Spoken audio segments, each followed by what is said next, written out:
Shalom Akim. I'm going to give all praises and glory to Yahweh, Bashem, Yahushai, Bashem, Rakah, Kadash.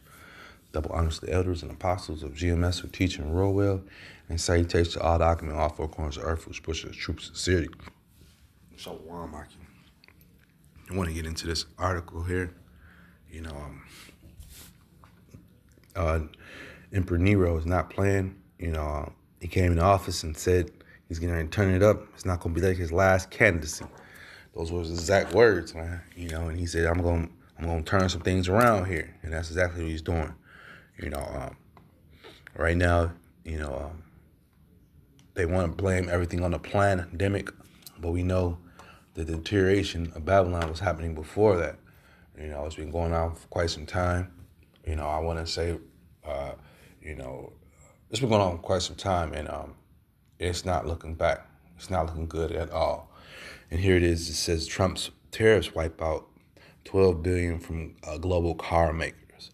There's one thing you got to realize about America. America imports a lot of things. At one point in America, the car makers in America were your top dogs. Everybody in the world wanted an American muscle car, an American Cadillac. This is because they were well built. They were muscle cars, represented the American fast, vroom fast. Those things were, this is before your Lamborghinis and all those other cars. Even though they were around, they weren't where America was in ingenuity, As time progressed and the 80s and 90s roll around, especially at the end of the 80s, we're going to see an end of all your American top dog car makers. Now the American car is one of the least wanted cars on the market, Now everybody wants the Japanese cars, the Toyotas, the Mazdas, those different cars, the Datsuns and stuff like that. Those cars that were out, So now they're making those Cadillacs obsolete. So the Cadillacs around the 80s and 90s, now they didn't went from pure metal, pure American dream car to now a lemon, a straight lemon. The Cadillac went down so hard, they sold from an American, went to Roland, the French car maker, bought them, and flipped through a few hands, and then they merged and came together with 4 or 5 different companies. So that whole American lust was gone, And once again, just adding on to this, the tariffs. So now we're in 2024, 25, Slaki, and your top cars are, like I said earlier, Japanese cars, for the most part. The American cars are obsolete. Matter of fact, they're getting ready to go out of business. Saline just cut more jobs 2 or 3 months ago. I did a video on them, and that Saline is one of the top. Saline is the parent group that owns all 4 or 5 of the American car dealerships that are lasting right now. Once again, back in the day, you had more than that. And each one of the car dealerships stand on their own. But now they had to merge in order just to keep alive here in Babylon, man. But all that is doing is ending people's jobs. More and more people are losing jobs.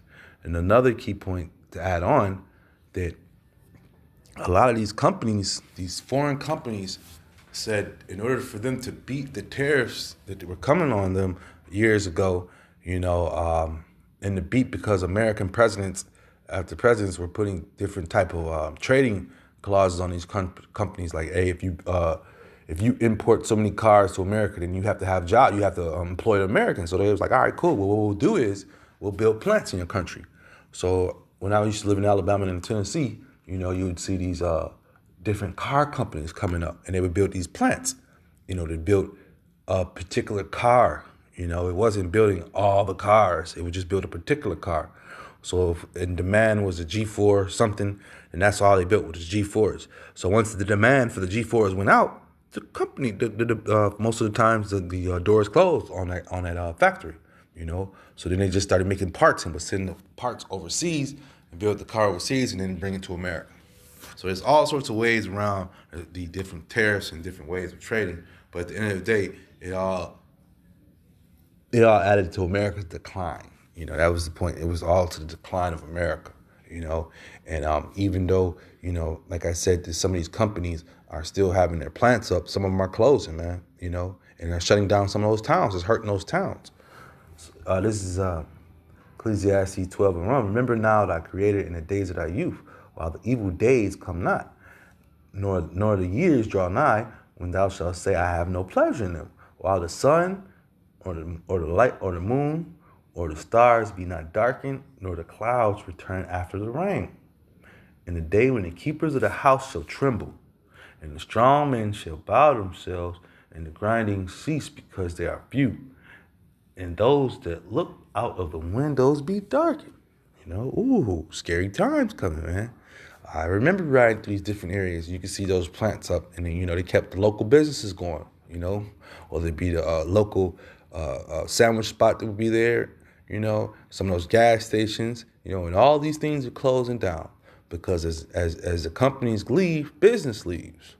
Therefore, the dollar leaves. Ecclesiastes 12 and 4. The doors shall be shut in the streets when the sound of the grinding is low, and he shall rise up at the voice of the bird, and all the daughters of music shall be brought low.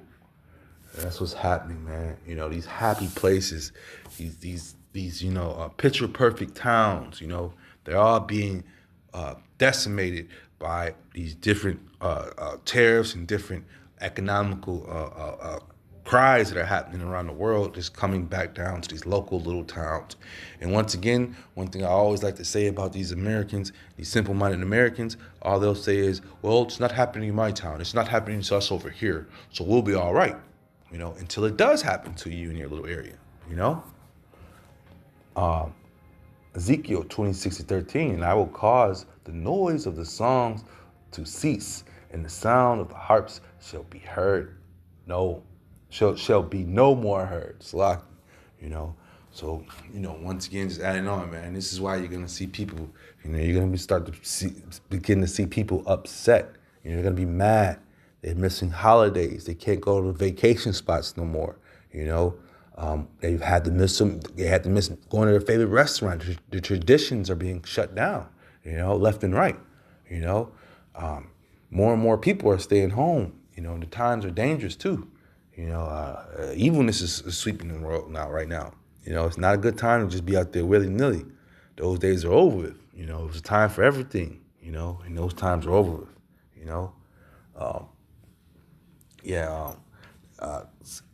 Let me bring that back again. Ezekiel 26:13, and I will cause the noise of the songs to cease, and the sound of the harps shall be no more heard. Man. You still have concerts and things going on of that nature, and people are still going to these events because they have to clear their mind. They have to, they have to do something fun. They're trying to live back the old days, so to speak. That's what they love to say, But the old days are gone. The old days are dried up. It's a wrap. Jeremiah 51:9. We would have healed Babylon, but she is not healed. Forsake her and let us go, every one into his own country. For her judgment reacheth into heaven and is lifted up even into the skies. So this place is not coming back. It won't be healed. It won't be no president that comes into the power and all of a sudden makes it great again, like the Trump is saying right now. I'm going to make it great again. He's lying. He's just flat out lying because only thing that's next is war. When the people are all bent out of shape, they're going to be pointing fingers, saying why they don't have jobs, why they don't have food on the tables, why they can't do anything anymore. So they're going to need answers. And Trump is going to bring them to the war front. Those are the only things that's going to happen, man. Because that's what makes these bloodthirsty people happy. So no, there's no healing for Babylon, man. And these people, they're going to be wiped up in the sauce, man, because, the times we're in right now, evil times, man. I was talking to a brother in the world, and his daughter just graduated, and she's trying to figure out what to do with herself, and she said that she signed up for the military. And I was, I tried to explain to her the times we're in, but, it's in one ear and out the other. But it's blood off our hands, So a lot of these kids that are getting ready to graduate high school, they're gonna get ready to defend our country, so to speak, because that's what Trump paints the picture is. You're going out there to defend the country, but all you're doing is sacrificing these people. It's great sacrifice time, man.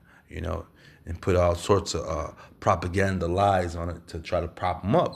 But the people, they need a hero in these times, and Trump is their so-called hero right now. This is why he talks the way he talks and walks the way he walks, because the people, he knows the people are down and out and they need a hero, and Nero believes he's that hero.